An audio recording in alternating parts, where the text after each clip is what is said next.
중동호흡기 증후군 메르스의 주요 증상 가운데 하나가 바로 고열입니다. 그래서 열이 많이 나면 혹시 메르스 증상은 아닌지 걱정하시는 분들 많이 계실 텐데요. 네, 하지만 여름철에 유행하는 감기에 걸려도 고열이나 두통, 또 소화기 증상이 날 수 있습니다. 그래서 이 시간에는 전문가와 함께 여름철에 주의해야 할 열성 질환과 또 그 증상에 대해 자세히 알아보겠습니다. 고려대 안암병원 가정의학과 김양현 교수 전화로 연결됐습니다. 교수님 안녕하십니까? 네, 안녕하십니까. 네, 최근 메르스로 인해 몸에 심한 열이 나면 혹시 나 메르스 아닌가 그렇죠. 이렇게 걱정부터 하는 분들 많이 볼 수 있는데요. 몸에 고열이 나도 이게 메르스 증상 때문인지 여름철 감기인지 구분할 수 있는 방법은 없을까요, 교수님?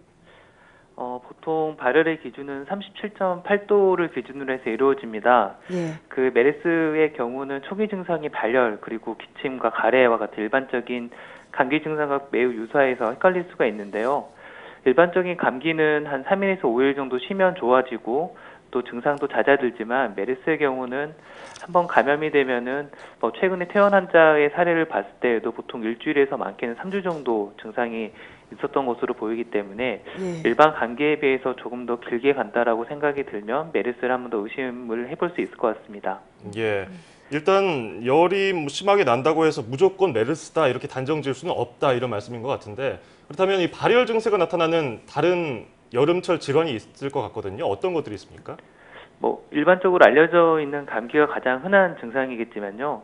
급성 편도염이나 인후두염의 경우에도 발열이 나타날 수가 있고 또한 그 당뇨나 만성 그 질환이 있는 분들, 특히 노인의 경우는 요로 감염으로 인해서 급성 신우신염까지 이어질 때 열이 날 수 있습니다. 네. 또 여름인 만큼 상한 음식을 먹거나 이렇게 세균에 노출된 음식을 먹고 난 뒤에 생기는 세균성 감염일 때에도 발열 증상이 나타날 수 있고요. 또한 그 뜨거운 햇볕에 오랫동안 노출이 되어도 생기는 일사병 같은 경우에도 열이 날 수 있습니다. 네, 일사병 방금 말씀 주셨습니다만 또 식중독 같은 세균성 감염, 심지어 쉽게 걸릴 수 있는 편도염에 걸려도 이제 발열 증세가 나타나는데 여름철 질환 중에 열이 나는 게 참 다양한 것 같습니다. 근데 우리가 왜 열이 나면 먼저 해열제를 먹어서 열을 낮추려고 하는데 이런 여름철 열성 질환에도 해열제가 도움이 될까요? 보통 우리가 이제 해열제를 먹는 이유는 이제 열로 인해서 신체 장기에 손상을 주기 때문에 이를 막기 위해서 주는데요. 예. 보통 열이 나게 되면 우리 몸에서는 땀을 흘리는 그런 과정을 통해서 어떤 체온을 떨어뜨리는 인체의 항상성이 이제 유지가 되는데 이게 너무 오랫동안 열이 나타날 경우는 해열제를 먹어서 떨어뜨리는 게 도움이 됩니다. 대부분 이제 이럴 경우 타이레놀 같은 약제를 사용하게 되거나 또는 그 밖에 해열 진통제를 사용을 할 수가 있는데 예. 특히 이런 해열 진통제와 같은 경우는 이런 콩팥 기능에 영향을 줄 수 있기 때문에 그 상태를 좀 고려해서 투여를 해야 되고요. 예. 가장 중요한 거는 실제로 이런 그 해열제를 투여할 만한 발열 기준에 해당이 되는지를 우선적으로 확인을 하는 게 필요합니다. 예. 아까 콩팥에 영향을 줄 수 있어서 약을 되도록이면 안 먹는 게 좋고 약을 또 내성 생긴다고 안 드시는 분들 계시거든요. 그렇다면 이 해열제 없이 열 내릴 수 있는 방법은 뭐가 있습니까?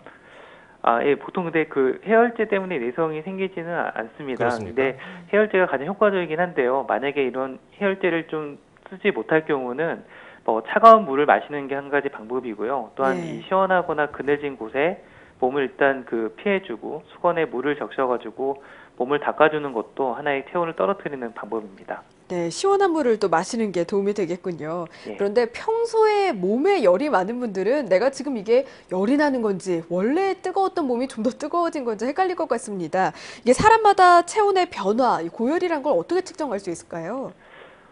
보통 이제 열이 많은 나는 그 상황은 운동 직후나 이런 것처럼 몸을 움직인 이유나 또는 예.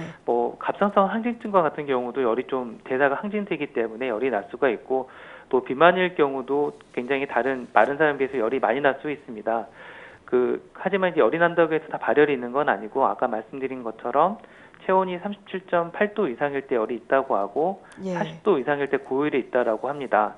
근데 이제 소아에 비해서는 성인 그리고 성인에 비해서는 노인이 평균 체온이 낮기 때문에 이런 노인에서의 고열이 좀 더 인상적으로 의의가 있고요. 예. 특히 저희가 이제 체온을 잴 때는 구강이라든지 항문 또는 겨드랑이에 따라 좀 다를 수 있기 때문에 이러한 점은 고려하는 게 필요합니다.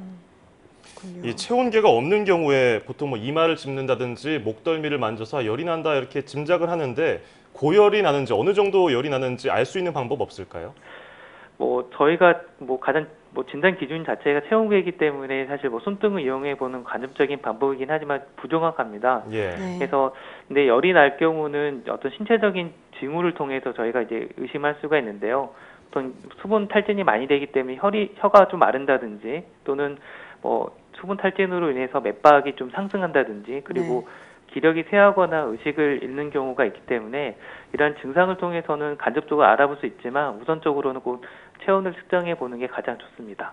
네, 이 시점에 또 37.8도 이상을 고온이 난다라고 하는 걸 기억하면 좋을 것 같습니다. 무엇보다 기초 체온을 유지하고 면역력을 유지하는 게 여름철 이런 건강을 유지하는 데 가장 중요할 것 같은데 이런 열성 질환을 예방할 수 있는 방법도 전해주시죠.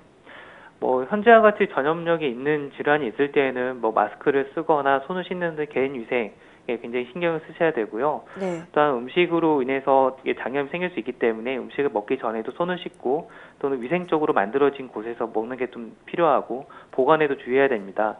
네. 특히 일사병이라든지 열사병을 예방하기 위해서는 여름철 야외 활동 시 나가기 전에 충분한 수분 섭취를 한다든지 이런 걸 통해서 탈진이 일어나지 않도록 하고 충분한 수면과 비타민 풍부한 제철 과일을 먹는 것도 이런 면역력을 유지하는 데에는 도움이 될 것 같습니다. 네, 네. 항상 이 열에 있어서도 청결과 수분 섭취 골고루 영양을 섭취하는 게 중요하겠습니다. 네, 지금까지 고려대 안암병원 가정의학과 김양현 교수와 함께 이야기 나눴습니다. 교수님, 오늘 말씀 고맙습니다. 네, 감사합니다. 네, 사실 평소에 대수롭게 여기지 않던 가벼운 감기도 요즘엔 괜히 더 신경 쓰게 되고 그렇죠. 맞습니다. 기침만 해도 메르스 아닌가 이렇게 그래요. 쳐다보게 되는데 무조건 메르스를 우려할 필요는 없을 것 같습니다. 하지만 평소에 건강 관리에 더 신경 쓰시는 건 기억하셔야겠네요.